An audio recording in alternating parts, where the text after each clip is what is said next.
13 years of brutally honest business advice in 90 minutes. I've been in business for 13 years. I have sold 9 companies, the last one for $46.2 million. I own acquisition.com, which currently generates about $17 million per month.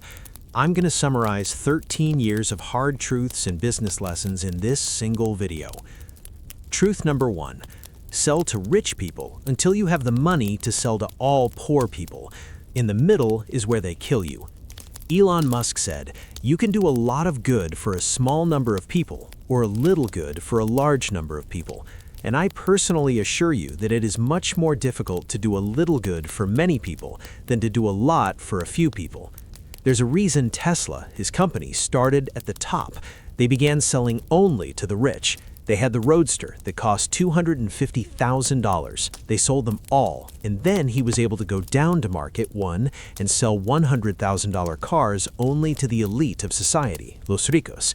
And after that, he made the X, which is a little cheaper than the previous one, and after that, he made the Model 3, which is the mass model. And it was significantly harder to do the old model, because if you want to sell based on value in terms of low cost, you need to build the infrastructure to handle large amounts of demand, because the only way to make money selling to poor people is to sell tons and tons of product. Look at Walmart, look at Amazon. They are businesses that were designed to handle a large volume from day one and gain in efficiency. That was the objective. Amazon wanted to have the best selection in the lowest prices. Walmart, everyday low prices, are focused on being efficient, such as flying economy class. They use folding chairs, drink from paper cups. They intentionally cultivate the culture of efficiency because it's the only way to earn if you sell to poor people. And I say poor people to be hyperbolic in terms of my language so that the point is clear. Obviously, I also buy from Amazon, but the thing is that the strategy is based on volume.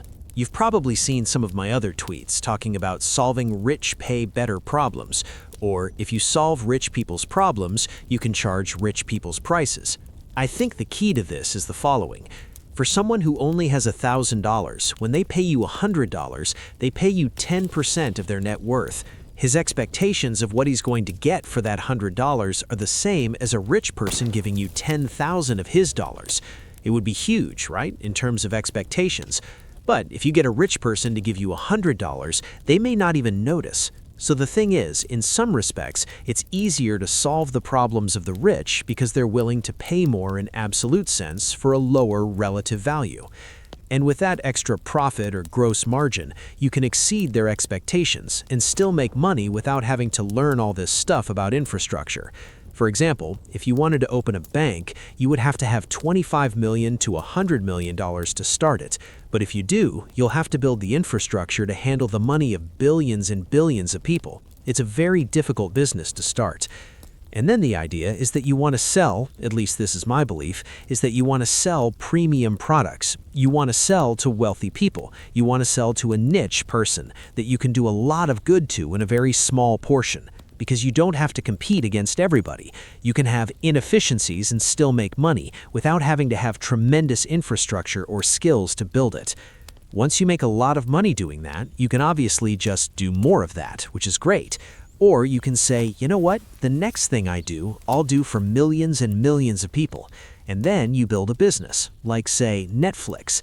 Think about how amazing Netflix is as a concept. You pay $14 a month or whatever it costs, and they create movies and shows and spend millions of dollars. They hire actors and have a lot of streaming shows, and you pay $14 a month. It's absurd. Think about if you said, "Parents, I want to start a video subscription business, and I'm going to pay millions of dollars to make all these shows and movies ourselves and only charge $14 per subscription." It would be absurd. It's the amount of value you have to offer someone who doesn't have the money to capture large portions of the market. How are you going to beat Amazon Prime? $99 a year or $120 or whatever it is now, right? With Amazon Prime, you get basically all of Netflix with Prime Video. You also have next-day shipping or same-day shipping with anything you want to buy. $99 a year, $10 a year.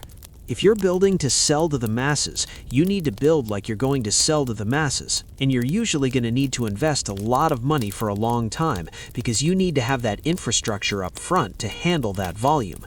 To have such a crazy value discrepancy that someone who doesn't have money still never wants to cancel. That is the key.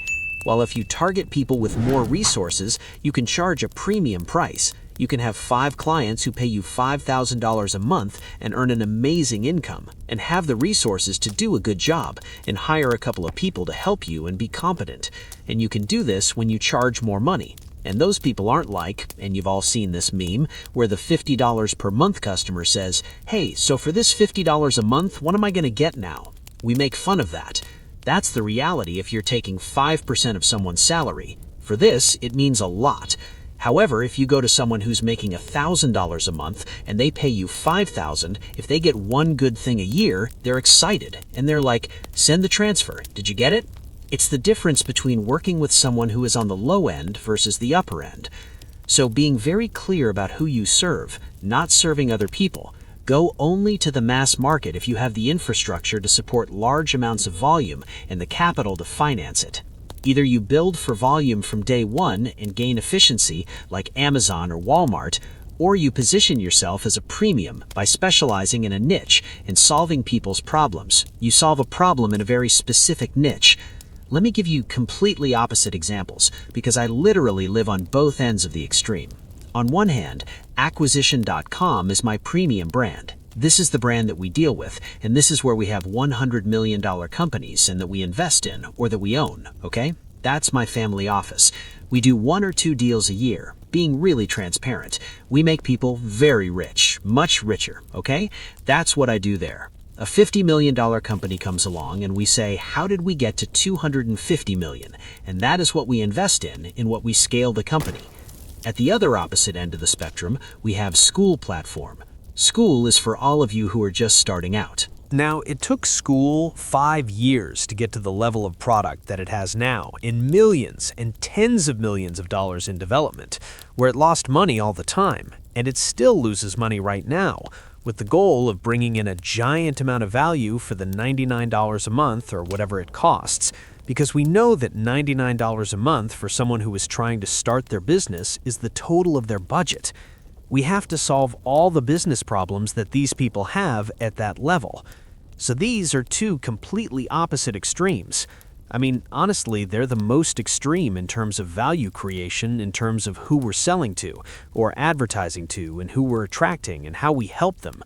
That's why it's no coincidence that I founded Acquisition like I did before I invested in the co-owner of School, because I had to make enough money to be able to afford to sell to people who don't have much, to be able to help build the infrastructure and invest millions of dollars to build it in a way that we can accommodate millions and millions of users. Right now, we have many millions of users on the platform. If you're confused about how to sell things to rich people, first, the easiest trick to selling to rich people is to do what someone else is doing selling to rich people. Do it in half the time and charge double. Number 1, the rich pay to save time above all else. But if we look at the value equation, you have the results, make sure they want the result you promise, and you have 3 more variables. You have the risk, how likely are they to get what they want when they buy from you, the time, the delay between when they buy and when they receive, and the effort and sacrifice. The richer they are, the more guarantees they want. You don't have to guarantee things, but you need the perception of the guarantee. Reputation matters. The best plastic surgeon in the world does not give a guarantee. He only has a high perception of probability of success. They believe that by paying you, the probability that your nose will not end badly when they have surgery is very high. If there is a delay, they want it to be as fast as possible. Do you think they'll give you the money and you'll have it tomorrow? Wealthy people pay a lot of money for that. Then you have efforts and sacrifice. I don't want to do anything. I want you to do it all. The thing is that many times it makes sense to offer a very exclusive and personalized counseling service, high-level things for people who are willing to pay for it, because for them, the incremental difference in cost is really very small. The difference between $5,000 a month and $10,000 a month for a billionaire doesn't amount to much. But if you're simply better off for $10,000 a month, you'll happily get paid instead of the unknown guy who charges $5,000. You're not going to convince someone rich about how much money you're going to save them. You're going to convince someone rich about how much time you're going to save them. Business truth number 2, you lack priorities, not information. Problems are easy to solve if you know what you're looking for, if you know what the problem is that you're trying to solve. I'll tell you a story. I spoke with an entrepreneur who makes about $10 million a year. That's sum between all its companies. Speaking, he mentioned one, then he mentioned another, then he spoke of a third. I was like, man, how many companies do you have? And he said, oh, I don't know. I said, what do you mean you don't know? He said, no, I have an Excel sheet. And then I said, well, open it up and look what you have in the Excel sheet. I had about 56 companies that in total were generating about $10 million a year. And obviously, one of them was the largest, generating about half of that revenue. That was actually the company I had heard about that he founded. I said, dude, if you only had that one company, how easy would it be to multiply that business by 5? He replied, oh my God, if I didn't have these other 55 companies, it would be a joke.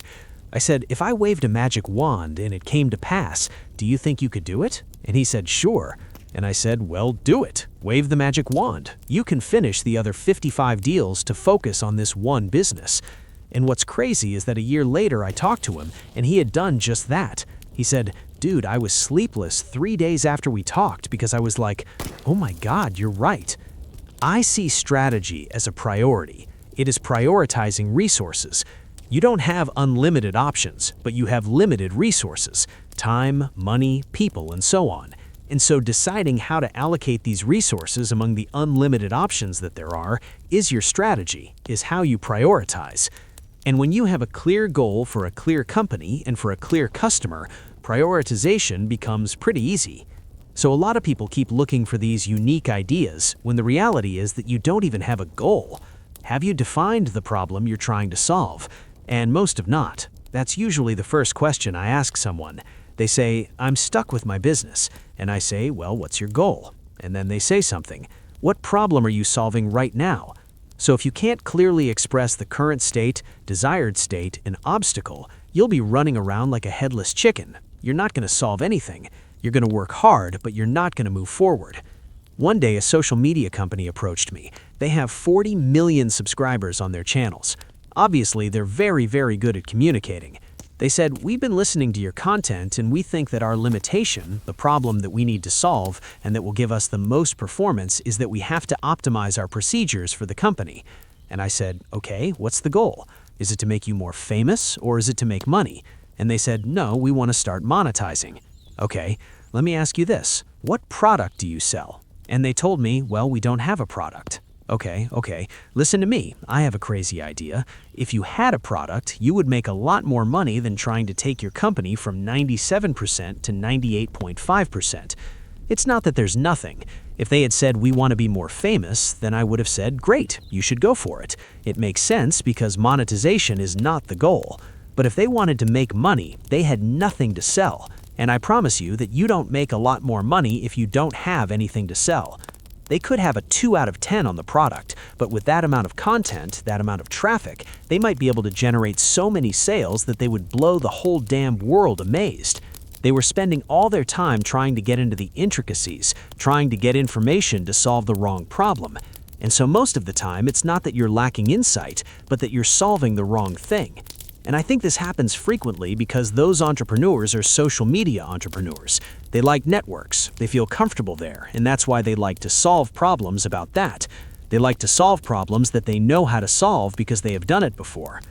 I'll tell you a different story. A guy came to a workshop here in acquisition.com and said, hey, could you go over my closer framework? And I said, okay, it has crossed the entire country. You've been here for a day. You had only one chance to ask me a question. Is sales an issue in your business? What's your ratio to close them? He replied, 40%. I said, so sales don't affect your business? And he, no. Then why are you asking me about the closer framework? And I really think that lesson was much more helpful than trying to explain the closer framework to him, because he was actually already a salesperson. He loves to sell, and that's why he wanted to hear me talk about sales. But sales are not the problem in his business. There is another problem. You may not be getting enough leads, or people are unsubscribing too quickly. or you may not even be able to accept more clients because you don't have enough equipment.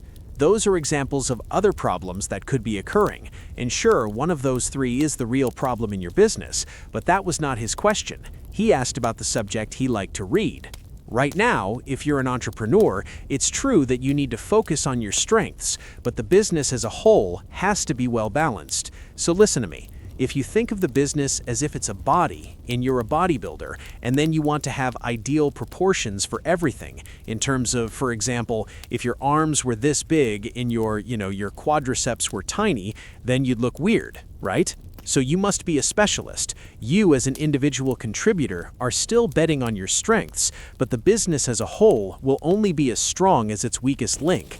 And this is where people get confused between reinforcing your strengths versus being balanced.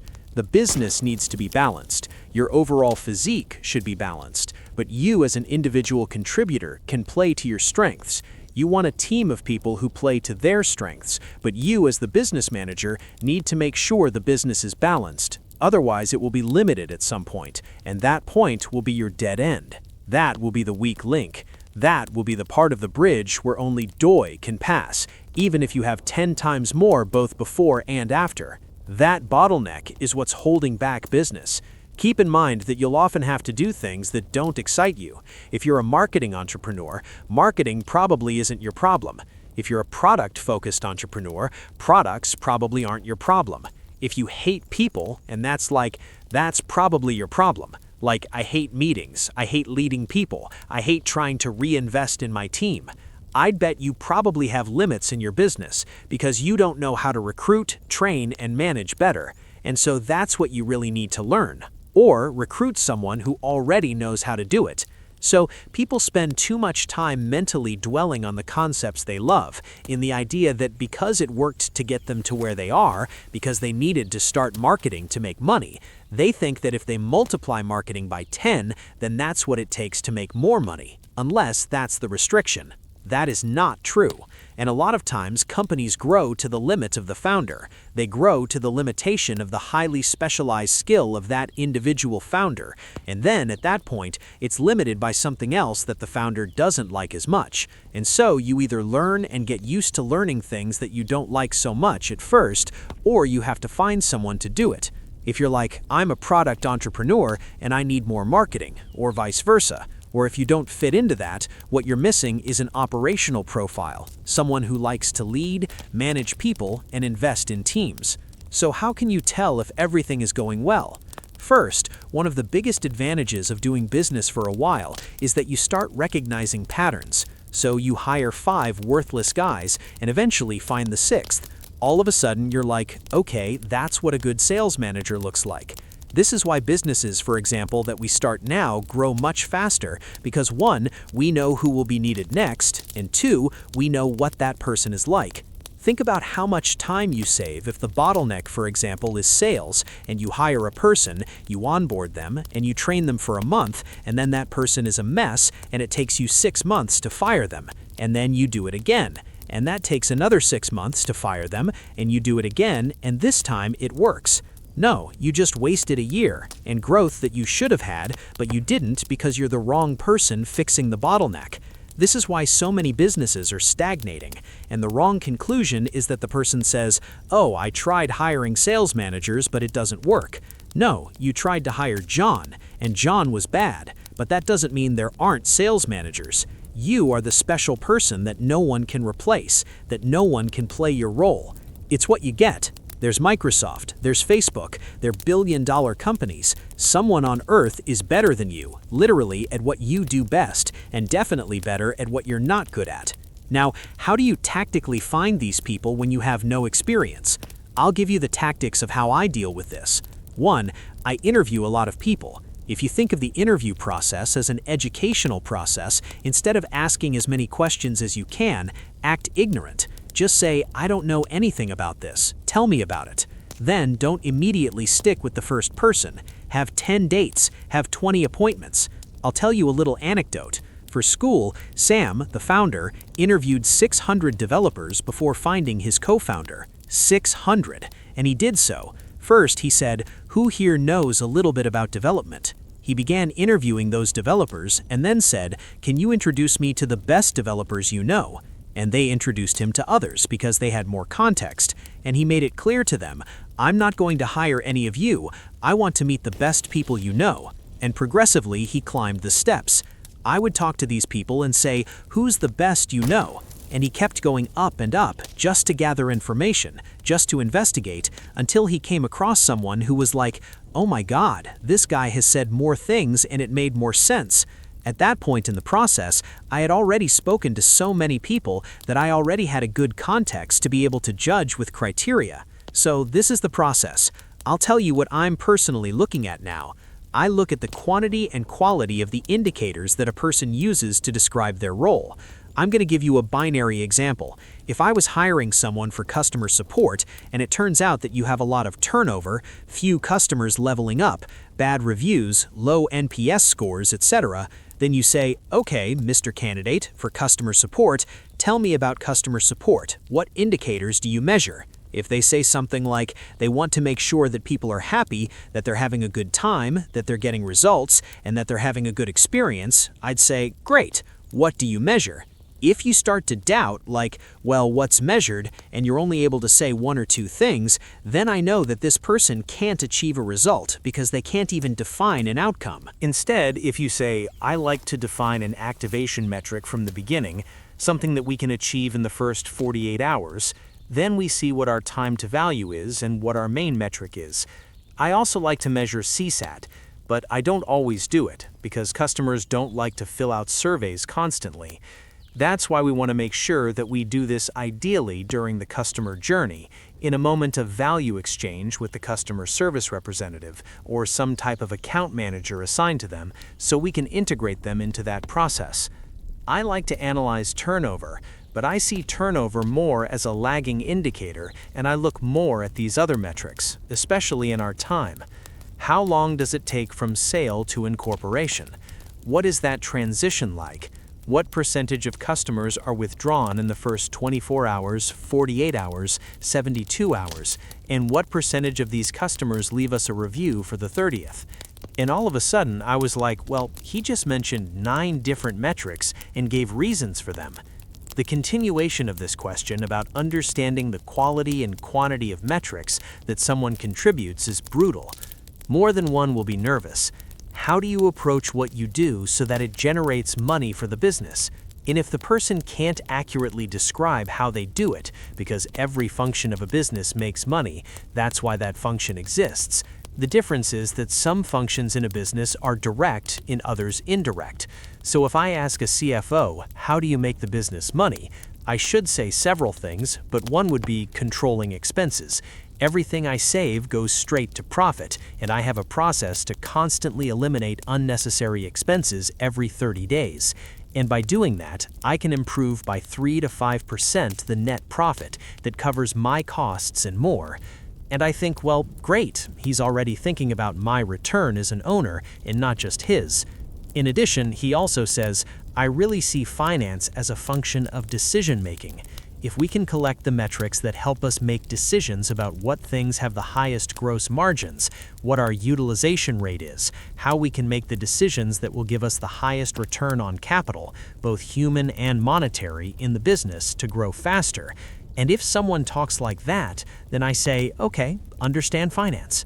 In fact, it's a data function. That's literally what my finance department does. It provides me with reports and reports so that we can make decisions about the business and thus make more money. Okay, now I'll give you an example of what a sales manager would say.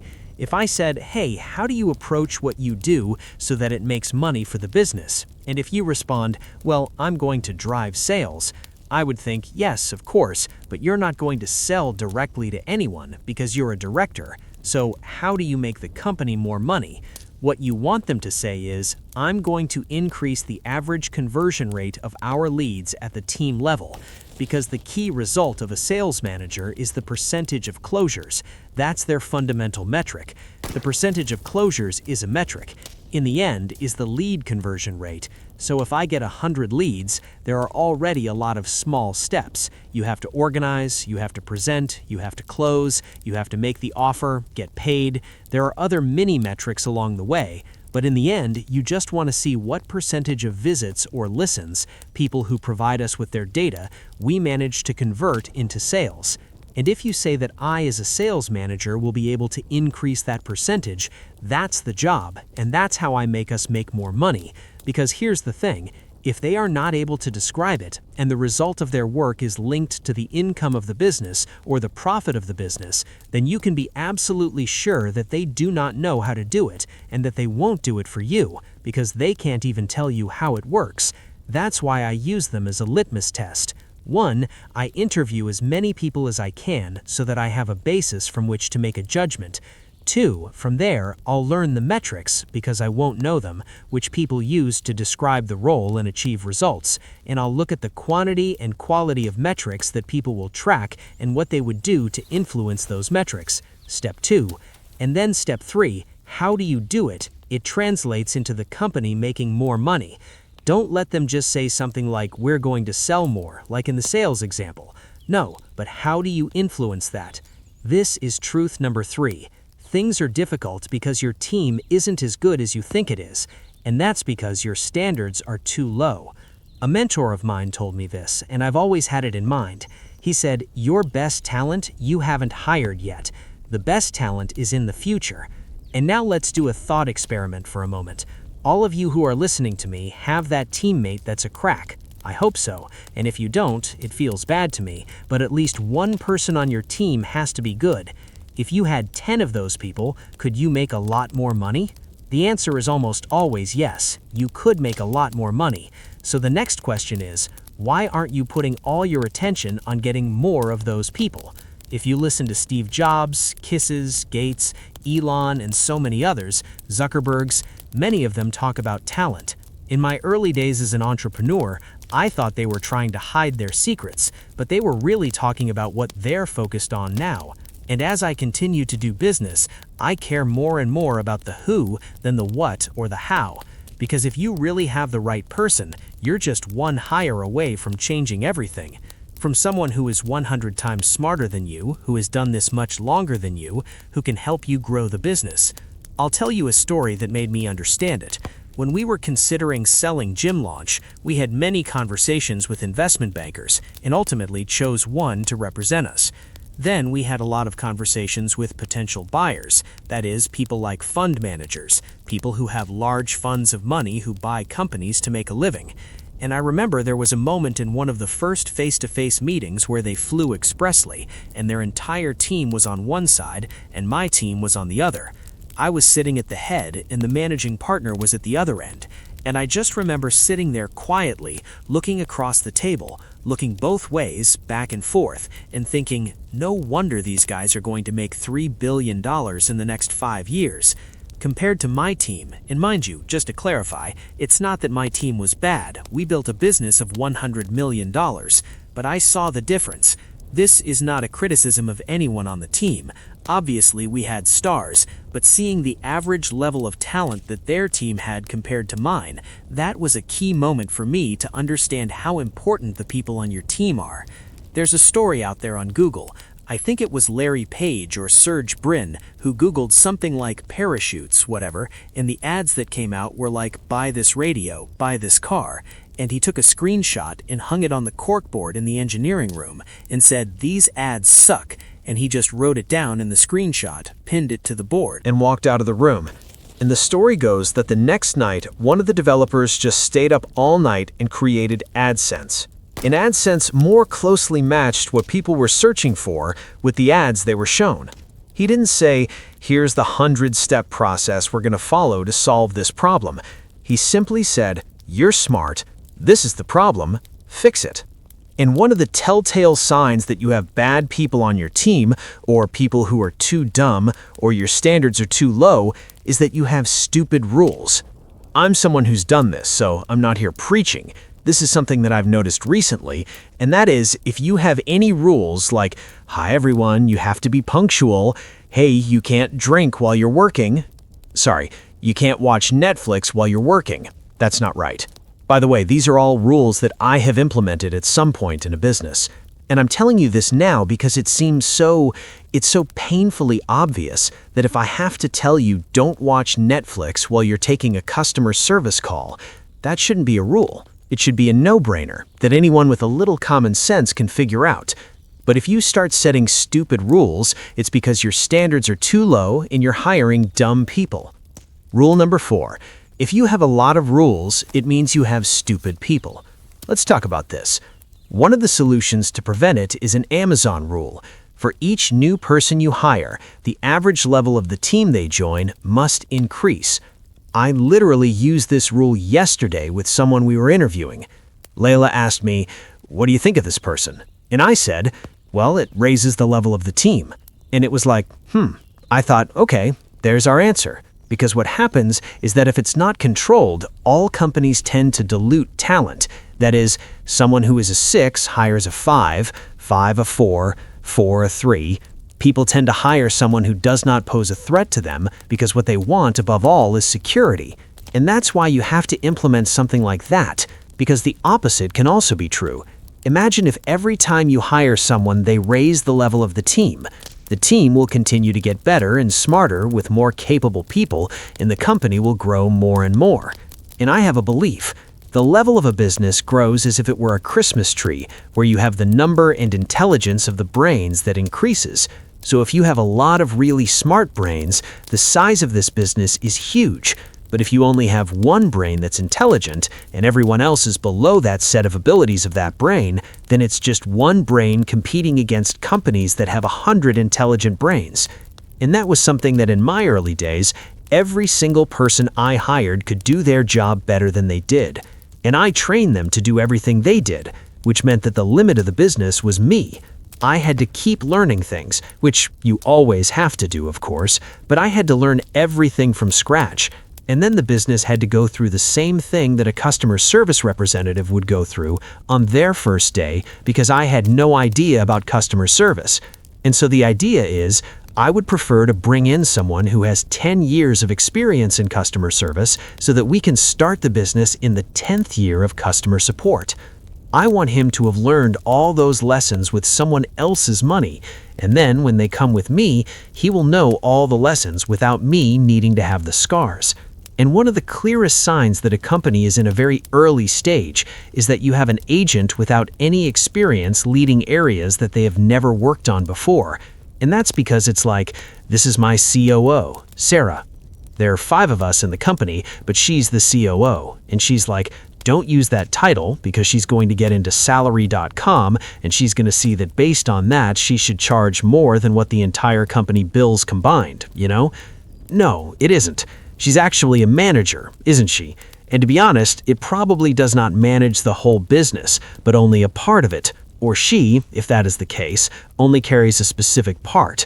And so the thing is, just because it's your mom or it's your sibling or your childhood best friend or that uncle that you initially hired and has been with you from the beginning, that doesn't mean they're right for the role. And that's where a lot of the money you want to make is on the other side of a few difficult conversations, and many people never have them. They're willing to just accept mediocrity at the point of the bottleneck, and they never get rid of the bottleneck, because they're not able to say, hey, Sarah, I see this isn't working, and I think it's my fault because I put you in a situation without the resources so we can win. And I sincerely believe, and that's how you should manage it. What I want to do is keep investing in you, and that's how I'd like to do it. I should bring in someone who has a lot of experience and knows more than the 2 of us combined. And I want you to basically pay a person to learn from them so that you can acquire more skills in your professional career. So I want you to focus as much as possible on this thing that you were doing before and fine-tune it to the detail. You will improve what you are already doing every day. It's within your scope and experience, and I sincerely believe you can do it very well. Also, I want to help you build your future by incorporating this other person. Imagine I'm paying $100,000 a year for you to learn from someone who has 10 years of experience. It's the greatest gift I can give you. So if you put it like this isn't a rank demotion. Oh, you're doing terrible. It sounds like I want to invest in you, and I'm going to do it by bringing this person who will teach you. But if that person has ego, which is usually what happens when the guy thought he was doing well, then you have a communication problem. You're not making it clear to Sarah that she's doing it wrong. And then Sarah gets upset. And the thing is, at that point, it's possible that Sarah has an ego because she started on the front line and then became a manager, then you gave it another promotion too quickly, and to be clear, I've done this myself twice with executive assistants.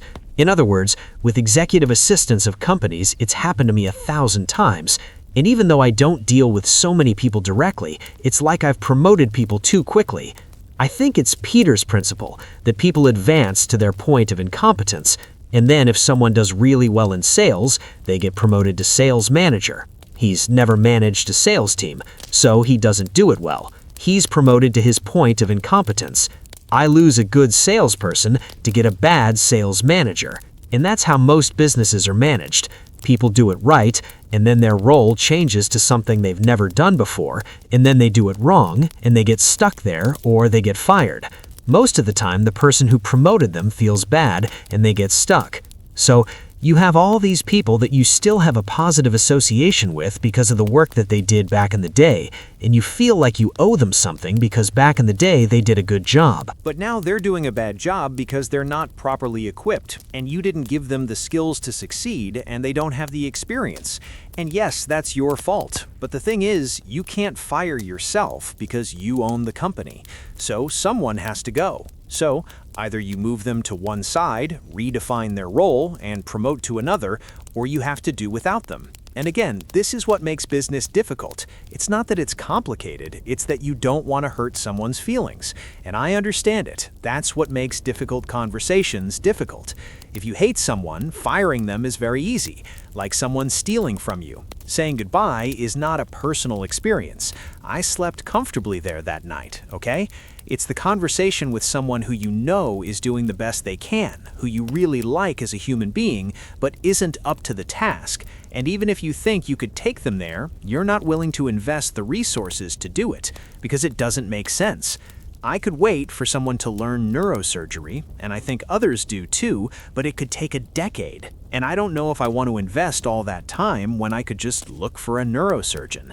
And yes, I would probably have to pay more, but I would rather pay that than pay 10 years. So, going back to the topic that I was talking about, with private equity firms, when I was valuing them, one of the most obvious things as well is that a lot of the people across the table were making $1 million or even $5 million a year. And you know, people who were in their 20s already making $300,000, $500,000 a year. And I was like, okay, I need to readjust my standard of what I have to offer at the compensation level in order to attract top-tier talent. And once I truly understood the value of people, the way business was grown completely changed. It stopped being about building businesses and became much more about bringing together the teams that build the business. One of the key functions we do at acquisition.com is surely what we invest the most in, is to attract talent. There's a reason why we bet so much, because people respond to our messages, and we tell them, hey, you carried all the advertising for this B2C business that has a turnover of $200 million a year. We have a B2C business that is at $20 million. Would you be willing to take it from 20 to 200? We think you have the experience. Or do you know someone who does? And because we have a following, we get the answers, and we can reach that level of talent. But it doesn't come for $100,000 a year. You can complain all you want, saying, oh, these employees want so much money, but there's a market, there's a price, and if you're not willing to pay it, there's going to be another company that's smarter that is, because they know the return they're going to get. And to this day, I still think that one of the biggest arbitrations that exists in business is to pay someone with talent a salary to get 10 times more in results. So let me insist on this. You can sign a B player. Let's say we use $100,000 as a base. I want to invest $100,000 in a role to cover it, and a B player to fill that role will accept 80, and a B plus player could hit the 90s or even 100. But there could be an A plus player who is, say, at 170. It's like, wow, that's like double our budget for this role. But if that guy or girl has a performance as an A player, they can give you 5 times or 10 times the performance of a B player. That is, 5 people who are B players at $100,000 a year equals an A plus at $170,000. And that's still a great return, and it's a lot better than hiring 5 Bs. And especially in knowledge work, if it is something to think about and not tasks where you literally need more hands to do the work, the disproportionate return generated by intelligence is brutal, and I see it as one of the basic arbitrations that exists in business. How much time do you save by hiring someone who knows exactly what to do? How do you drive revenue in the business? And can you use 10 years of experience that you don't have to pay for? So I'd rather pay 25%, 30% more for someone, 50% more for someone who can carry me 10 years ahead. It seems silly when you put it like that not to do it, but consistently, small business owners want to save $5,000 on an annual salary for someone they know is a perfect fit for that job. This is truth number 5. If you want to grow, you must improve. Improving leads you to grow. Growth leads to stagnation. One day, I was reading Samuel Truett's book, Eat More Kickin' Worth the Wealth, where he talked about the history of Chick-fil-A. He said that his main goal was to be better, not bigger, and that he believed that if they were better and kept improving, it would be the customers themselves who would demand that they grow, instead of trying to grow just for the sake of growing. So he tells a story between him, Chick-fil-A, and Boston Market. For those of you who don't know, Boston Market was a very big chain when I was little. It grew very, very fast, and then Chick-fil-A was a private company. They practically did not assume debt. They grew responsibly, one location at a time. And Boston Market said, we're going to franchise, and we're going to raise a lot of money from Wall Street, and we're going to do all these things. And over a period of years, they outnumbered Chick-fil-A by far and said Chick-fil-A is going to fall behind. They're going to overtake them and crush them. But because Boston Market grew so fast, they ended up diluting their talent because they had to hire too many people and not enough minds. And because they wanted to grow, they wanted high valuations, they wanted money, they were what I would call mercenaries. While Chick-fil-A and Drew Cathy were missionaries. He believed in the product, he believed in the experience. And because he's a faith-driven entrepreneur, he wanted his restaurant to represent the principles of Christ. Not that I get religious, but he truly believed in his mission. That's the point. And Bezos talks about this. He said there are mercenaries and missionaries always win in the long run. So what ended up happening was that some financiers sold early because the shares inflated, they went into debt up to their eyebrows, and then the company ended up bankrupt, I don't know, something like 10 years later. But guess what happened in that time period? Chick-fil-A just kept growing. And the thing is, Boston Market couldn't compete with Chick-fil-A in its market. They grew faster. But the thing is, if there's a Boston Market and a Chick-fil-A, if you know your chicken sandwich is better, you always win. It becomes inevitable. It doesn't matter if they come first. If you win in the end, who cares? Because quality will always win, as long as it's priced right and things like that. This is how improving leads you to be bigger. Bigger leads you to stagnation. And this has been something that was really difficult for me to learn as an entrepreneur, because we like it. I mean, I like to know how much money we're making this month. I want to make sure it goes up. I want to make sure it goes up because it's an indicator of growth, okay? I usually say this, and I like it. Either the business is growing or I'm growing. So if the business is not growing or is getting worse, I'm growing. I'm learning where I'm going wrong in the mistakes. And if the business is growing, sometimes you're not learning because you're being rewarded for the work you did while learning, even though it cost you a lot. Sometimes you get both, and ideally, it's growing and you're still learning and you keep your learnings ahead of growth. Like a train is coming, and you're building the track, you're going around the ditches, you're going through the mountain, you're digging the hole so that the train can continue to run and grow. A big lesson I've learned from Caitlin and some top entrepreneurs like Elon is if you're going to enter a market, Elon talks about this, if you're going to enter a new market, you want and should be 10 times better than existing solutions. And I'll give you an example that Elon just did recently. He talked about getting into the candy business, which you might think, why? I think it was because he had something against Warren Buffett and Charlie Munger, and it's a shame because I like them both. He had a small dispute with them and decided to go after See's candies, so he said to get into the chocolate business. He had a lot of people send him different prescriptions and more, but ultimately he didn't. And the reason he decided not to is that he said there wasn't a product, there wasn't a chocolate or candy version that was significantly better than what already existed. If you think about how he got into each of the other markets, he came into space and said, we're going to redefine how spaceflight works. We will use reusable materials and reduce expenses 10 times compared to the competition. That's a substantial improvement.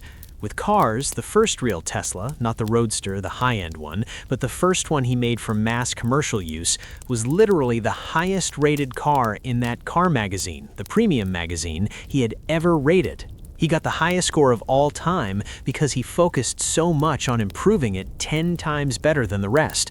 And the thing is, Tesla makes great cars in general, and that's why customers have demanded that they get bigger, because they continue to buy more than they can supply, and that forces supply to increase. So you grow, and if you're stuck, and you're like, I'm trying to grow, but I can't do it, sometimes you have to think, let's not grow up. And if we don't want to grow, but we have to do it in terms of quality, it just gets better. And the tactical way to do that is to look at every function of the business and say what we can do better, that we are totally sure how we're going to contact our leads from 30 minutes to 5 minutes. That's the only thing we're going to do for the next 12 weeks for sales. For marketing, what we're going to do is make sure that every ad has a hook that's been tested before. We're going to make sure that every ad that comes out has a demonstrated hook, and we're going to do 5 times as much. Great, that's what we do in marketing. We continue.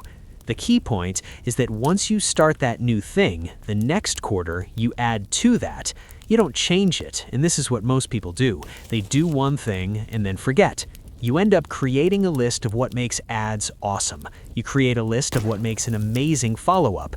You create a list of how to make a smooth transition between sales and customer success. You make a list of how to activate a client.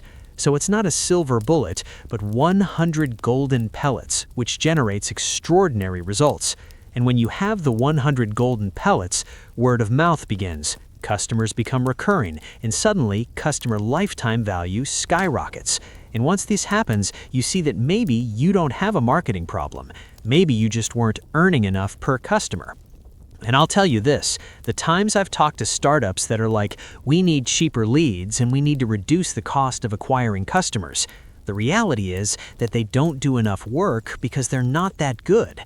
And either you set a bad price, which always happens, or your product isn't that good. And this is completely within your control. Fundamentally, growth is a lagging indicator. The things you do to grow are the leading indicators, and the things that create growth are the things that make you better. Therefore, wanting growth to be a desired behavior is trying to turn an outcome into a cause, and what happens is that you have growth for the sake of growing. And here's the problem, speaking in a general way. If the reason why you start a business is to make money, if that is your true mission, a lot of things make money. What happens is you get distracted as an entrepreneur. This is why mercenaries fail compared to missionaries, because if you just want to make the best chicken sandwich, anything that isn't a chicken sandwich, it's not a priority. They could make girls' credit cards, right? Or other things. They could do it, and they would surely make money. It's not important. Maybe they have a credit card. Look at it, who knows? But the point is, it's not central to what they know. If money is the goal, and there's so many paths to get there that it becomes difficult to stay focused. That's why companies disperse. That's why they grow just for the sake of growing. And suddenly they have 5 initiatives in place that don't work very well because they couldn't focus on what mattered most, improving the core promise they make to customers. Truth. Number 6. You work all day, but you can't get anything done because you allow a lot of things that don't matter to distract you. Sometimes you have to let fires burn, and this means you have to set aside time to work on what moves the project forward, because a month later, it'll be the only thing you'll have to show for the previous month. One of the things that took me a long time realizing is that very few things are existential crises in a matter of hours, even in a matter of minutes. So the idea that all the workers in the company, all your customers, etc., can have an immediate demand from you as an owner is not a good expectation, because it means that you're available for the needs of others, but the company needs you. I'll tell you a story. At my first gym, when I had just started sleeping out of my gym, which was wonderful for me, and just as I started sleeping my first few nights, I get a call that everyone hates at 5:30 in the morning, because that's when the sessions take place, and I was like, hey, what's going on? And he said, I've got bad news. And I began to imagine things. Someone must have had a heart attack, surely.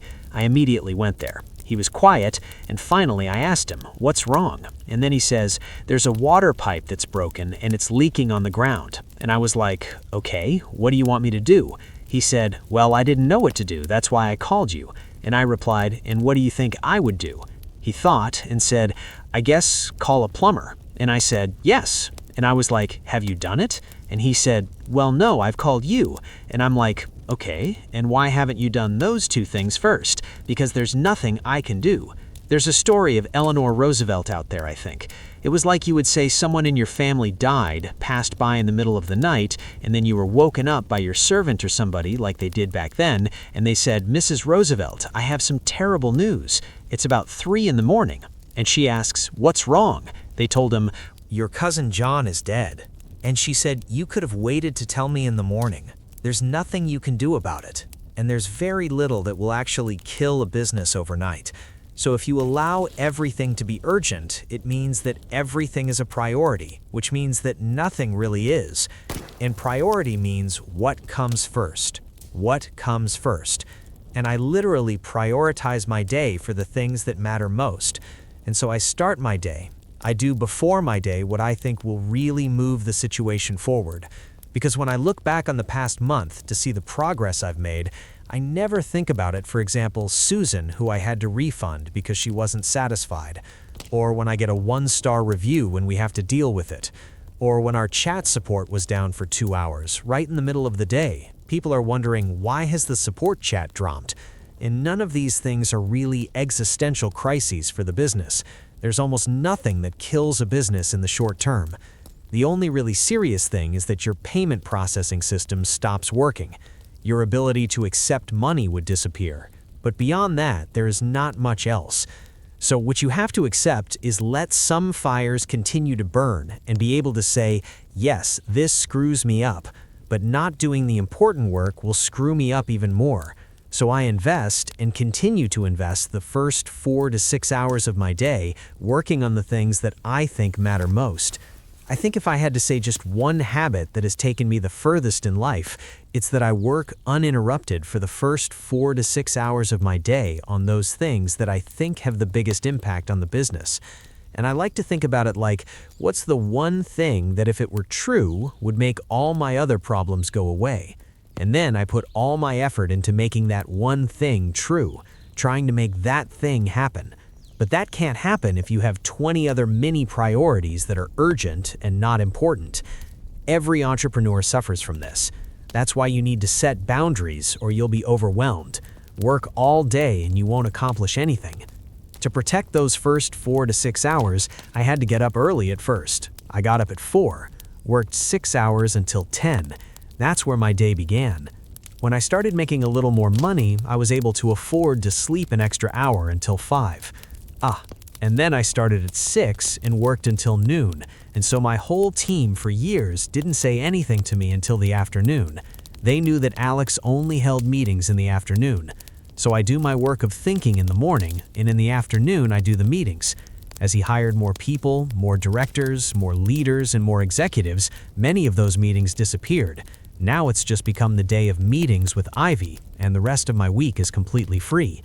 Let me show you how this happens in the real world. Someone contacts me and says, "Hey, you have to meet Jimmy. I think you would have a lot of synergies. You'll see, it's going to be an important connection to have." And I say, "Hey, look, I have the meetings on Mondays." And they say, "Wow, I don't think he's doing well." And I say, "Okay, I guess we won't meet." We sit there and that's it. And you'll see that if they really want to meet you, they'll manage to do so on Monday. If that means that it will be in 3 Mondays, then it will be in 3 Mondays. And I'll tell you, if I don't know Jimmy, do you know how many people there are on Earth? 8,000 million people. I won't know most of them. And the likelihood that Jimmy will actually do something, because if I know what I need to grow my business, there's not much Jimmy can offer me.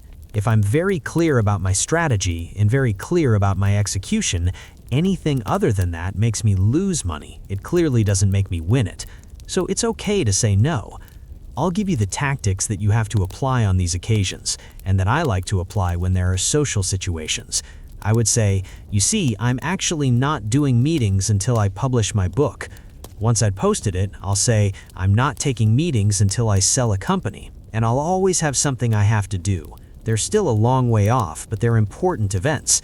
It gives people a social reason to feel good when I say no. I'm not saying you're not important, I'm saying I have something else that's really important to me. It tends to work pretty well among entrepreneurs, but you have to be okay with that, like you have a team or people managing your schedule for you. I had to explain this to the 3 executive assistants that manage Layla's and my schedules, and I said, if you set up a meeting in the morning, let's say at 10 a.m., you're killing me all morning. It kills me. I can't concentrate on doing deep work. Then I'll have 2 hours, then I'll eat, and then I'll have other things to attend to. No, we can't do this. If they're going to do something that is quote-unquote urgent and have a solid argument, I put it at the end of my day and organize the agenda from back to front. And that means that if I want to end my day at 5 or so, then it means that they will put my first meeting of the day at 4, from 4 to 5, if it's 1 hour. And if I have a second meeting that day, then it's going to be 3 to 4. So I have all day until 3 p.m. without interruptions, and I can work on the most important things. And Layla and I have learned that by working together, the more things you take off my agenda, the more money we make. And that's because that's where I'm most effective. On the other hand, Layla is an exceptional operative and leader, and her way of being productive is having the day completely full to be able to delegate, invest in the team, prioritize resources, make small decisions that move things forward, supervise projects, hold people accountable, and reward good behaviors, interview the new candidates we need to incorporate into the company. That's something that is time-consuming and has a lot of impact and value. Think about it. If you have to do 20 interviews to find the right person who can then take away a full 20 hours a week, it's like, man, do you put in 20 hours once to save 20 hours a week for life? What a piece of return. And that is why entrepreneurship at the highest levels, I'm going to digress a little bit here, but I think it's going to be important. Entrepreneurship at the highest levels is always hiring ahead of where you are. And for people who aren't happy with their current business, I can assure you that if you grow it enough, you'll only be dealing with people. All the businesses at the top are, you have a marketing person, you have a salesperson, you have a product, finance, legal, technology person, and that's business. Whether you're selling products, services, or software, you're fundamentally just going to have a group of people executing those tasks. So at the highest levels, business is all the same, and you have to learn how to play business at that level to be able to keep playing at that level, right? Number 7, a brand takes a long time to build, but it's the most valuable thing you can have. It gives you the ability to earn incredible returns on advertising, price way above the market, and get people to only buy from you. It's very hard to imagine anything that's better than that. It just takes time. This is surely the lesson that has taken me the longest to learn of all. That is many, many, many years. I think I'd tell you it's taken me a decade to learn it, so I've only been able to reap the rewards of this the last couple of years. And first, I didn't even know what branding was. It is an association that people make between something they know and something they do not know. What they don't know is your business. What they know would be something that they like, and over time, that connection with what they like carries over to your brand, and in the end, you can drop that and just stay with your company, and they'll have that positive association with you. There are 3 ways people make associations. That's how you build your brand. 1 is what you say or teach. You can control this. People associate this hat with me. And if you got value from watching the video, you'll associate value with acquisition.com. Great, that's what I can say or show. This is advertising. By making this content, I am not letting people know me. The second level is what other people say to each other, and that means it can be someone who has interacted with your advertising or someone who has interacted with your product. So it would be like, hey man, have you seen the new trailer for the movie Mission Impossible 306? And you say, I think I'm gonna go see it, it's really cool. Now, if your friend says, yes, I saw it, I didn't like it, don't waste your money, chances are you won't see it. If I'm aligned with that person's tastes, as an aside, if I like the same movies as him, then I'd take it very seriously. If it's like my mom and I, who don't see eye to eye in the movies she likes, maybe I'll go to see it, just because I'm like, oh, if she hated it, I'm sure I'll love it, right? And what you say as the business owner is what you can control the most. The second thing you can't control is what others say about your stuff. Which brings us to point C, or number 3, which is what the customer ends up saying once they experience your product or service. So it's what you say, what others say, and what they actually experience. And as you can imagine, what they experience is going to be the most relevant. You see the ad and think about going to the movies. Someone tells you about the movie, maybe that influences your decision. Once you see the movie, then you have a much stronger opinion, and you can see another ad about the movie, but you say, I don't care what the ad says, I saw the movie. I bought and ate the sandwich. I used their marketing services. You have a very informed opinion because you had an experience, and that's why the brand and the product will always be related to each other. Because how do you make what other people say good for your potential customers? Do you make sure that their experience is exceptional so that when they live it, they say something like, hey, the movie is brutal, you should go see it. If someone I like says, God, the movie was great, you should go see it, but I saw the ad and I didn't like it, and he insists, man, believe me, you have to see it. I had bad publicity, but I was advised to watch it. Then if I go to see it and say, wow, I was right, it's an amazing movie, then I pass it on to other people. This is when the interesting thing comes in. If I go to see it and think it's bad, that influences the perception I have of my friend. He was the one who told me about it, and now I will no longer believe his opinion about the movies. And that's why, as a side note, when someone recommends another person to your business, you have to treat them very well, because that person who made the recommendation risks their relational capital, their personal brand before their friend, and they assume that risk because they want to get a return, right? Hey, you should watch this movie, because they want the friend to associate the good experience of the movie with them, and that's why people do things. You recommend products that you really like because you want people to associate them with you or solve their problem thanks to what you recommended, right? We like to make that connection, and that's how we make money. Now, if you think long-term from a branding perspective, if you make a big promise and consistently deliver on it, people will say, wow, they're really what they said they were, which is one of my main marketing rules. Tell the facts and tell the truth. Don't make promises you can't keep. And just say, I like to use historical data. They report on things that have happened. I don't know if it will happen to you too, but if you're willing to bet on it, there you have it. So if we think about the most powerful levers that exist in a business, price is the strongest for profitability, among all the things you can control. If you can get people to buy something for an armchair that other people buy for $10, you're going to make a lot of money. And so price is one of the strongest things that influences the market, and you can measure the strength of a brand by how much more it can charge above the standardized price or what its competitors charge, depending on how premium it is. So if you compare a brand like now, Nike versus a generic brand for jerseys, shorts, shoes, basketballs, or whatever, they will charge a higher price and the user will get that premium. So they can sell more units at higher prices because of their brand and because of the associations people have about it. And then the return on investment of the brand becomes how much it costs me to create these partnerships that people find positive. And then you extend that or you break it down based on how much you can increase the price over the standard product or the competition. So if I sell 1 million units of something and I can sell it for $3 above market, then that brand is making me an extra $3 million. And if I get a partnership that gets me that result, for example, I can hire a wrestling champion for $250,000 a year to be in my ads, so I get a return of 10 to 1 on $300,000. To simplify the numbers, I pay $300,000 for that partnership, and now I can collect and earn an extra $3 million. I get a 10 to 1 ratio on that brand. The ROAS you get, the return on ad spend, remains exactly the same. All metrics count the same for brand as they do for direct response advertising. You just have to measure it over a longer time horizon. That's the difference. And I'll tell you, on a personal level, branding gives you much better returns in advertising than anything else. It just takes longer.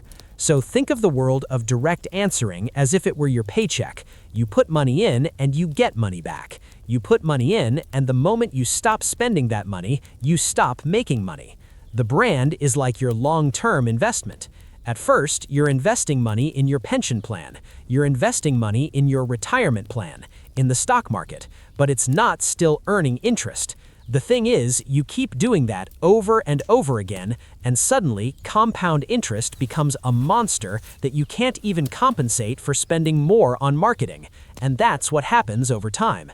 The only thing is that it takes time to get there. But the way to control it is to make sure that what you say about yourself is associated with things that the people you're trying to sell to will also associate in a positive way. And this happens in the content and also with the people with whom you associate publicly. The second part you can control is how much you keep the promise. Because experience is always going to be what weighs the most on people. The approach to an experience is a review, right? The reason why reviews matter so much is because they indicate, great, they say they are good.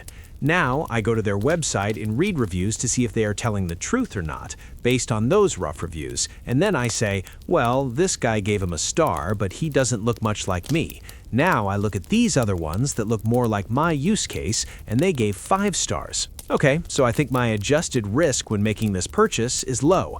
I buy it and decide on my own. But the brand is a cycle. It helps you make the purchase decision. And if you comply with that, you know what they are not going to do? They took a risk by buying your product without knowing who you were. They don't want to take that risk again. So if you keep the promise, they will buy from you again, even if it's more expensive. And that's how you start to make the brand itself generate a competitive advantage. People who buy Apple become Apple buyers. They only buy Apple. And even if someone else's product may be better, they don't want to risk trying it. They don't want to bear the cost of learning a new interface and everything else. Therefore, the brand provides you with higher returns on advertising, allows you to set prices well above the market, and ensure that people, once they buy from you, continue to buy from you. And you do it because of what you say, what other people say, and what customers experience in the end when they use your product. And that either gets them into the buying cycle forever or drives them out. If you look at the world of the most advanced direct response, the strategies they use come close to creating a brand. Let me explain what that means. If you go to cold traffic, people who don't know who you are, you don't have any association. Once those people come into your world, unless it's a gadget-type product or impulse buy, you have something called a warm-up sequence or nutrition sequence, where you deliver value or give lead magnets. These are all things that come close to building a brand. So if I give someone a PDF that is very valuable, well thought out, and contains thorough research, someone would get a lot of value from that. Then I approach them about a purchase. They made a trade, they got something, and that was valuable to them. And they use that to extrapolate what the decision would be like or what the product would be like if they made a purchase from you. And then you have things like 5-day challenges that people organize to attract a lot of people during that period. Because if you spend, for example, 5 hours with a person, which could be the same thing in terms of the closeness they have with you or the associations they make with you, like someone who spent 1 year consuming 60-second clips of yours twice a week, right? Now, I will say that extending the time horizon over time, if you have elements of confidence that I'm not going into, they try to approximate what a relationship of trust would be like, which is exactly how a brand is built, but trying to condense the time window. So if they want to sell you a swampy land, they invite you on a free vacation and spend 2 days with you trying to sell you that swampy land. Because after 2 days, you think, wow, I've spent 24 hours with this person. I can trust them. And so they actually build a reputation, even if it's small and in a very small audience to close the sale. Whereas if you want to build, in my opinion, a great brand, you want to generate that same level of trust in millions of people. And then when you say, hey, I've got something, everyone acts as if they've been with you for 2 days in a row to do the shopping. And if you spend 2 days with someone saying, buy my basketball, everyone will buy it for you. Do this 1,000,000 times, and you'll do it as a big brand, right? Number 8, you need to know the ins and outs of your revenue-generating system, broken down to the smallest possible action to get the most out of it. Let me explain. So for example, this happens all the time. Let's say we want to invest in a company. We invest, and a lot of times we don't, like we're in the diligence part of the deal cycle, and I'm like, okay, so you have 5 salespeople, and you're spending $1,000 a day on ads. That's your main way of getting leads. Why aren't you spending $50,000 a day? I've only asked you one question. What's stopping us from spending $50,000 a day? And then several things will come up. The question is, how easy are they to solve? If they say, whenever we spend more money, our ROAS goes down, I'd say that means your ads suck. Great. If they say we can't handle the volume of calls, then I'd say, oh, you don't know how to hire, recruit, and train salespeople. Cool. If they say, oh, we could, it's just that we can't keep the promises we make because we have a high level of service. Okay, so you need to systematize more things internally and improve their training. Ideally, maybe bring in someone to take care of that and lead it instead of the founder who is spread out on too many fronts.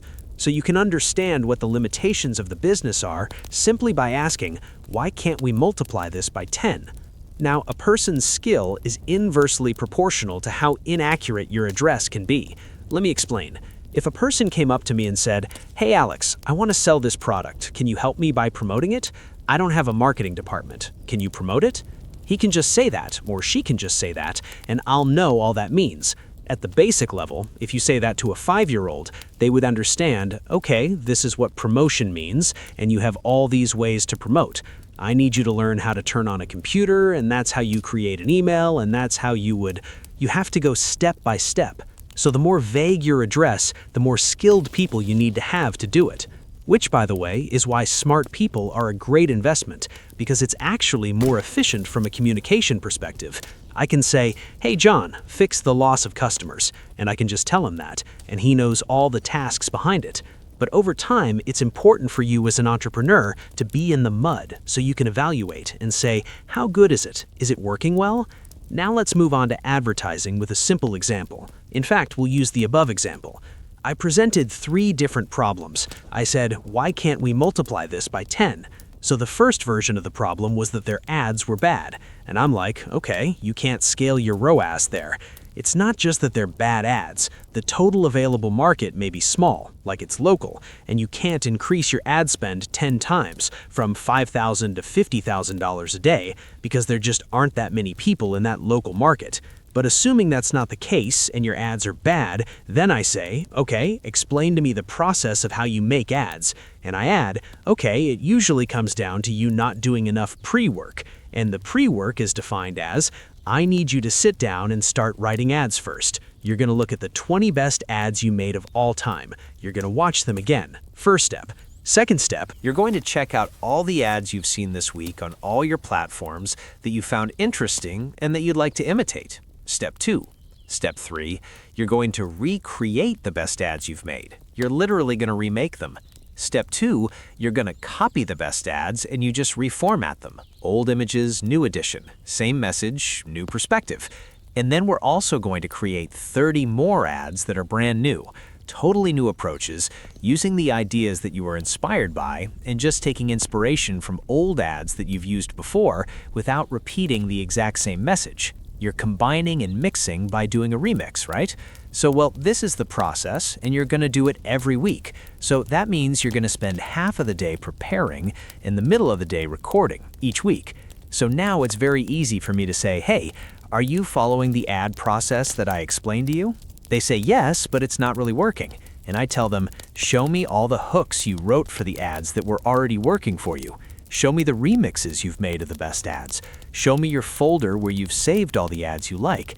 If you can't teach me these things, you're not doing the fundamental actions. That would be example 1. If they told me they couldn't expand the sales team, then I would say, how do we scale the sales team? Well, we would have to look for the candidates. What does that really mean at the level of action? Well, that means we need to get in touch with 100 people on LinkedIn in order to hire one person. Very good. So based on our seller turnover rate, let's say we lose one person per quarter or so. That happens more with bigger teams, as I understand it. And I say, okay, well, if we make 3 contacts a day for 90 days, we'll just make up for our turnover. We will make 90 contacts, one person will join, but another will leave, so the team will never grow. And they say, oh, so if we want to multiply this team by 10, we have to get one with 100 and lose a third of a sales rep a month. That means that with a team of 5 people, we would be losing 20% a month. By the way, employee turnover works the same as customer turnover. Then you say, okay, so our turnover rate is 20%. Is there anything we can fix? Sure, But just for the sake of this example, we say, okay, if we want to double the pool this quarter, we need to contact 500 candidates. Now, from these 500 contacts, there will be about 50 interviews. And 50 interviews are going to take a little bit of time. So we need to have at least 10, maybe 15 interviews per week because we want to be ahead, because I don't want to incorporate them at the end. I want that by the end of this quarter, these people will already be hired, integrated, and productive. So if you say, wow, going from 5 to 10 is a lot, man. We went from 0 to 40 in a company. Your beliefs limit you by telling you that it's not possible. And I'll tell you this now, it's a trick of life to make more money. Many entrepreneurs assemble a sales team of 5 people, and as soon as they create the next business, they scale it directly to a team of 5, and there they stay, because they don't know how to overcome that. That's why you do what is comfortable for you. Many of you are comfortable spending $1,000 a day on ads because you know how to do it and you can't exceed it. You have to break these limits that you've set for yourself and ask yourself, why can't I spend $10,000 a day? Why can't I hire 30 salespeople to do outside sales in 90 days? You see, I recently learned about a story of a billionaire entrepreneur, a former Blackstone employee, has raised billions of dollars or so and converted. I can't share the company. Now the company is worth more than 100,000 million, and it's not Shopify. It has nothing to do with Harley and has started a new fund. And to launch it, raised I think about $20,000 million in his first round. He's a guy of the highest level.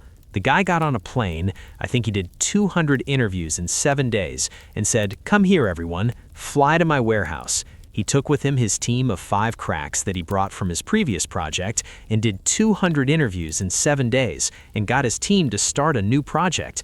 That is the difference in level of execution that high-level entrepreneurs have, something that would take a novice entrepreneur 3 years because he decides to believe that he can only do 2 interviews per week. If it's a business limitation, it's your job, and that's why you need to be able to break down what the business inputs are to the most concrete level that generates results. So identify the problem and then identify the action that you actually do, not the result, but the action, the input at the most basic level so that you can squeeze the most out of it. Truth. Number 9, stop looking for hacks. And I mean hacks is different than shortcuts. I mean, when you see something like, oh, they're starting to use these hashtags because that's what works. Oh, it also starts doing this new messaging thing that will only work for 60 days. The thing is, if you have to jump from these mini trends to other mini trends and then to others, the moment they're gone, you're finished too. You should focus on what the overall goal is for each of the platforms you're advertising on. And then, if I know that, for example, YouTube wants people to click to watch the video and ideally to watch another one later, then if I always optimize all my efforts to do those important things in the right way, if something becomes trendy, like for example, the yellow background. The yellow backgrounds are working very well in the short term, or for example, that you respond to every comment in less than 6 minutes, because if you don't change the algorithm, every time someone talks to me about the algorithm, I basically ignore it, because unless the goal of a platform has fundamentally changed, everything else is nothing more than a mere distraction. Because again, what's the one thing that matters most? If I do something so good that everyone is going to share it, and as soon as they see it, they won't be able to wait to tell others about it, the platform will obviously want to distribute that. I don't care what the algorithm is, it's going to want to give it visibility. And even if I don't, I'm telling you, honestly, the 100 people who did see it will understand what I really want to convey to them. And the thing is, it's much better to invest 100 hours doing something exceptional than doing 100 mediocre things. And now it's like, wait a second, this then contradicts the fact that you have to make a lot of it. Quantity matters because it teaches you how much work it takes to create quality. And once you learn, if you look at YouTube, I like YouTubers who have very well documented work cycles, and you can see all of their product and their marketing on the same site. And it is that at first, many of them make more videos, and then over time, they realize that if they make a better video, it has a higher return, which means that if you make a video that's 20% better than your average video, you could get 5 times more views, and it could take only twice as much work to make your video 20% better. And then, all of a sudden, you think, well, instead of making 2 videos, I'll make one that's 20% better to get 5 times more views. And that becomes the new standard. So it's like, okay, I'm making videos of this level now. But if I spend twice as much time as I did on that video, I make one that was already 20% better and I make it 20% better, and then that one gets 5 times more views than the one that already had 5 times more views. And what happens over time is you learn how much work it takes to make something great. And that's why quality over time begins to all these platforms are always optimized towards quality. Because it's not that there's a lack of information. People have Google, they can find anything. What they want is value per second, not seconds of value. So our job, if we want to create anything, whether it's a product, whether it's marketing, whether it's an advertisement, whether it's a service that we offer, that we sell, is that I'm so tired of hearing the typical entrepreneur story, and I used to be one of those. It frustrates me so much, I'm screaming at my young self. It's as if I'm saying, I bring so much value, there's so much I explain, but the internet offers literally everything for nothing. And it's not that people want more, but that they want something better. They want us to get the job done ahead of time. People want a bargain. They want to know how I can summarize 13 years of business lessons in 2 hours. How can I? How can I do that? How do I get the lessons from 35,000 posts in 60 minutes? They want that. They don't want you to say, man, you know what? I've tucked my 35,000 posts inside this private area with member access. It is very valuable. They're not going to get anything of value, because what would be much more valuable is to distill all that into the most concrete way possible so that every time they consume it, the value they get per second is so high that they can't stop. That's what you need to do. And when you think about these things, it's like quality is in the details that you only perceive after a lot of experience. I imagine it as if it were layers of paint. When I write a book, I don't sit down and start straight away. I write the first draft, and then I put another coat of paint on it, and then a third coat of paint, and the fourth coat of paint. And I will tell you that this was a gift that I got from the consultancies in the banking sector. Let me explain how they edit. Let me tell you how it goes. First, you prepare a presentation or a report or any other document that you have for the client. That's the first round. In the second round, he only looks for scoring errors. In the third round, you look for data errors. In the fourth round, you look for spelling and typographical errors. Fifth round. Now all of a sudden, every time you read it, you're going to pick up on other things as well, but you're specifically looking for one kind of thing. And I'm not a video editor, but I'd bet that's exactly how you edit video. You think, okay, let's look at the lighting this time. Okay, let's look at the transitions now. Let's look at the sound and music later. Let's review the content itself this time and make sure there are no gaps or empty spaces. It's like layers of paint, and you see different details often as time goes by, and you look at it when you check it in the morning, and the second time you look at it is after lunch, the third time you're in a bad mood, and the fourth time you've just talked to your wife about something else, and that's what's on your mind, and you look at it through these different approaches, and you get an overview. It's like sanding rough edges over and over again. You use sandpaper of different thicknesses to make it more and more delicate and soft, but that only happens with exposure over time in many revisions. So you make the money on the publishing, you make the money on the distillation, not the creation. Stop focusing on the hacks and put all your effort into the repeated fights and explosions, and get over with the role of the daughter in the second layer and the third layer and the fourth coat of paint. That's how you can escape mediocrity, and that's what everyone who is mediocre isn't willing to do. They think that the moment they put the last dot on their paper, they've finished writing a book, when in fact, they only put 80,000 words into a paper that no one will ever read. And you can get to teach people to achieve quality by showing the process that generates that quality. So if you say, the first thing we do is we design an outline, and each outline should have a hook, a story, lists or steps for an outcome, and then a conclusion that meets these standards. This is the scheme, we have done it. Box 1. Box 2, we record everything. We fill in the gaps. Great. Box 3, we look for transitions. Box 4, we search. So they can follow in your footsteps to create quality. And most people never document what they do. That's why every time they have to reinvent the wheel, and they have to do it for each new person who comes to their company. That's why it's so exhausting when you're small to hire people, because you feel like you have no training, you have no system. But if you document these things for yourself, which by the way will make it easier for you to bring in new people so you can replace yourself and maintain quality where you want to. Truth number 10. The best people cost more, but they make you earn much more than they cost. It's still one of the biggest arbitrage opportunities that exists in business, and I think it will continue to exist as long as humans work, right? And the thing is, small business owners never understand this, so really only large companies compete for talent. It's where the war for talent happens at the top. And do you think it's a coincidence that the biggest companies are the ones competing for talent? Why do you think that is? It's because they understand that talent is what makes them a great business. This is where small businesses run into trouble again, and I did this too. You have to be worthy of the level of talent you need and have a mission that is aligned with what they find meaningful. Look, I have an acquaintance who is involved in the industry. I have no moral qualms. He does everything legally, 100% legally, each with his own. One of the problems he has is that it is very difficult for him to find good talent because many people do not want to work in the industry. I say this as a hypothetical extreme, but some of you are working to a lesser degree than that.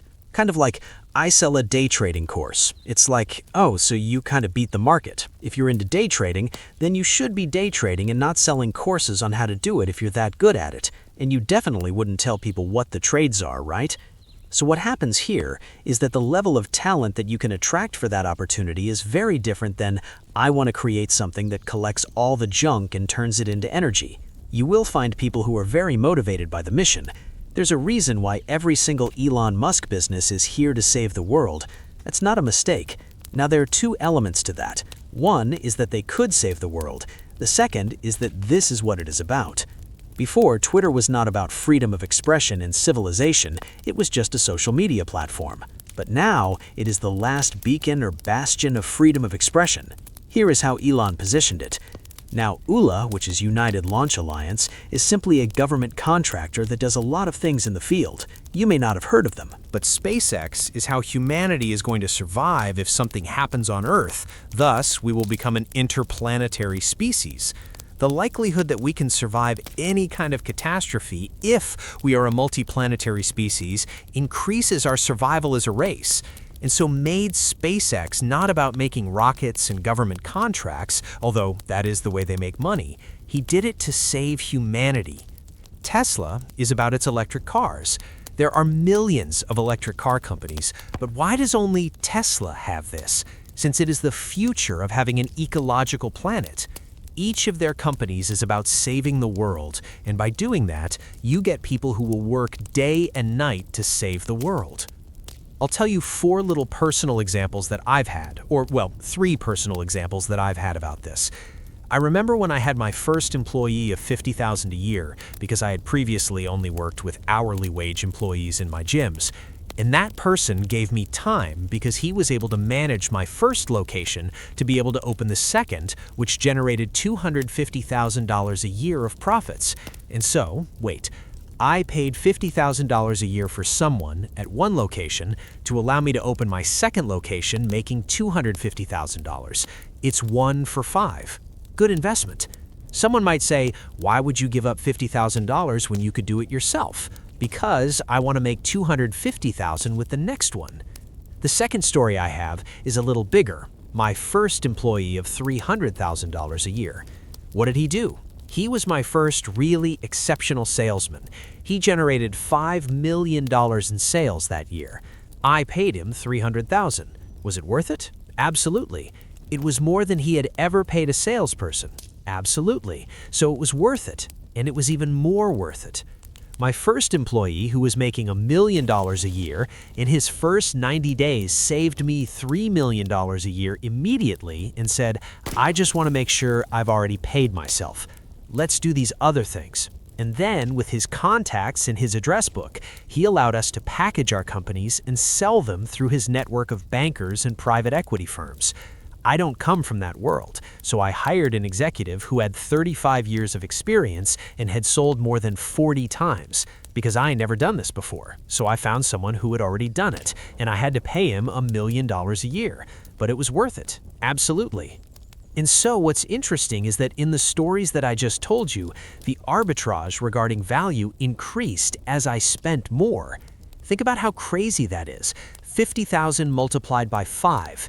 300,000 brought me to 1 by 14. 1 million gave me 1 in 50. This is why I believe talent remains the most underrated and lucrative arbitrage opportunity out there. And the biggest limitation to getting you there is that you and your company are a blank. Brutal truth. Number 11. The great obviousness is the problem. Other things do not have them. I want to be clear about this. The details really matter. But when I talk to business owners today, the vast majority of the time I can keep harping on this question because they want to avoid answering it. And I say, have you tried your food? Have you done the exercises yourself? Have you been a customer of your own product? And after no, the most common answer is not recently. And they say, no, but I don't think that's the problem. Most of the time, the hardest thing to do is what your ego does the most. And so, this is a quote from Chris Williamson. He said, "The magic you seek is in the work you avoid." And I think that's absolutely true from a business perspective as well. Is that what if it were true would hurt you the most? Often that thing is the truth, and it's the one we're not willing to face. Seriously, let's face it, your service may not be as good. Let's face it, the reason your restaurant isn't growing isn't because your CEO isn't up to date. It's not because your website isn't optimized. It's because your food is bad. And the reality is that it may not even be bad, but simply mediocre. But the difference between mediocre and exceptional are those 100 details. But most people are engaged in all these other things that are not the most important thing. So I remember Peloton, the story of the founders who talked about how they tried to build a Pluton. They said what we did was fundamentally believe if we could be anybody's best time of day, that if everybody who comes to one of our workouts leaves saying it was amazing and they had to tell people about it, it would be like, what would we also have to do so that the next person they talk to would be the first thing they mention? And I love that as a litmus test for how good what I sell is. And a lot of people just do anything they can to have something to sell, like some blank to sell. And I don't have all of, if you're sure. That's why you get stuck, because the thing is, on some level, whether you admit it or not, you know it could be better. And that then influences how hard you try. Because if you really believe that you had the best pizza in the world, and I hear it all the time, people say, oh, we're the best. I say, no, you're not, dude. No, you're not. Stop saying it. Because if you say that, you're lying in some way, and you're lying to yourself and other people. And so I think most business owners lie to themselves about how good they are at the things they do, because facing the fact that they're just not enough, they're not good enough, they're inexperienced, they haven't worked hard enough to be good, it scares them. And so they want to disperse their attention on 100 things they read on the internet. But unless it's amazing, unless the food is exceptional, in the long run, all you achieve is to let a lot of people know that your food is mediocre. And that's where thinking about the business in terms of years and decades really starts to pay off. Because if you think you're going to go big and you want to go big, then you sincerely want as few people as possible to find out about the product when it's mediocre, rather than as many people as possible. And that's contradictory, because you have to pay the bills today and tomorrow. And so you just need to advertise enough to be able to keep iterating on the product. And then when you achieve that, when people are excited, when you start growing on your own based on word of mouth, because as soon as people leave your establishment, they leave your business, they hang up on you, whatever it is, they can't help but tell everyone they talk to that day about your matter, this is when you add the gas. This is when you put it in. For example, my most recent investment, School.com, which is a community platform to help people build and monetize communities. I've been watching that company since 2018 and looking at what Sam, the founder, was doing and looking at how he was iterating on the product. And when I decided to become a co-owner of the business, it was because the business was growing on its own. It had zero marketing and was growing month after month and had net growth every day of the year based on people telling other people about the product. And that's when I thought, okay, if this thing can grow without me, then how much more will it grow with me? And that's what I want to get into. I want to get into a business where I already know the product is exceptional. I know it has a word-of-mouth based growth rate. So now when I introduce thousands, tens of thousands, and hundreds of thousands of people to the platform, will associate me with that value. And I know that the product will meet expectations and pull the cart from there. They may buy through the association, but they stay for the product. I've created all my wealth in 4 different periods. At first, with my gym, I had a return of 30 to 1 in advertising. The reason why there was this arbitrage of I put in and I get 30, I put in 1,000 and I get $30,000. The reason arbitrage existed was because Facebook at the time was so underrated. I'll be very honest with you. That is why the first arbitration took place. The next arbitration that happened was at Gym Launch, where we got 100 to 1 for the first year. I spent $100,000 and made millions of dollars. Yes, and as a side note, most of the very wealthy people I know had distinct time periods where the opportunity presented itself and then just made the most of it. They bet everything on that. What happens in the middle is that you make normal money, but it's those moments when these opportunities present themselves where you can make a lot of money. So Gym Launch went 100 to 1, and the reason it went 100 to 1 was because the product he was selling was the 30 to 1 thing he had from the gyms. Everyone who became a licensee was printing money into their gym, and the product was so good that that's what ended up happening. And I say, and now I'm going to give you another point of view. I say 100 to 1, which I did, but the reality is that I just spent $100,000 and I made 10,000 ones, and a lot of that was word of mouth, because if I hadn't spent that, I don't know how much money I would have made compared to spending the $100,000 that I spent on ads, but I probably still would have made a decent amount of money without spending on ads, because the people who came got the promised result and then told it to 5 other gyms. And especially in one niche, the people, they all know each other. The smaller the niche, the smaller the local market, the more connected it is, and the more word of mouth matters. And that's where you can get these absurd returns. It's when you get into this like you're printing money, because if you have good margins on the product and you have zero or very low cost to acquire it through word of mouth, then it goes crazy and you're just accepting money hand over fist. You're like, oh my God, this is amazing. And that's when you need to slow down to make sure you can consistently maintain word of mouth and deliver on your promises. By the way, if this is valuable to you or your team or executive team, don't be boring. Share the game. That's how we know you want us to do more of this, honestly. As with data, the more people share it, the more we leverage it.